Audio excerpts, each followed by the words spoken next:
The Romans came to Africa looking for food. The Greeks came to Africa looking for food. The Vandals came to Africa looking for food.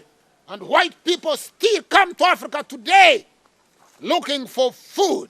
Because the majority of our food that we grow today, we grow it for Europeans.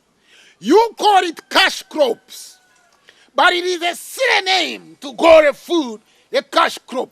Because every food that can be converted to cash can technically be called a cash crop. Therefore, a pawpaw is a cash crop. A pineapple is a cash crop.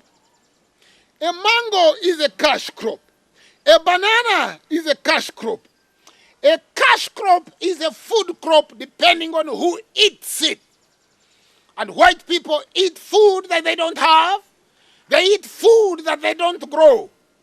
And by eating food that they don't have, they deny your child food that he's supposed to have. They have taken over some of our best fertile lands to grow food for European tables. And they are so arrogant that even when they get this food in their countries, they don't call it our names. No, they don't say this is coffee that was grown in Mbale is Mbale coffee in Germany or Mbale coffee in Italy. No, they call it espresso. They call it cappuccino. They call it German coffee. But where is the German trees for coffee? Where is the German farms for coffee? They don't have any. They take your food and write their name. So you are there perpetually growing food that you don't eat. They have tea, English tea. If you visit an English home, what is the first food or the first thing they think of giving you? Cup of cha. That's what they say. Cup of tea.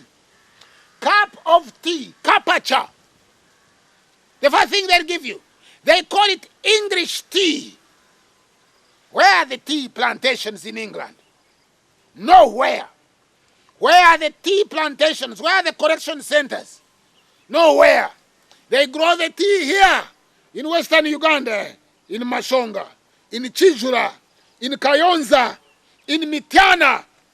When it goes over there, they don't call it Ugandan tea. They call it English tea. They pay you very little money for the tea. And they sell it to their own people for a lot of money. They give you slave wages. And they call it a cash crop. If it was a cash crop, you would be rich. It is not a cash crop. It is a plantation aimed at making you into a slave. It is one of the weakest links in Africa, that Africa moved away from growing food that African people eat to food that you don't eat.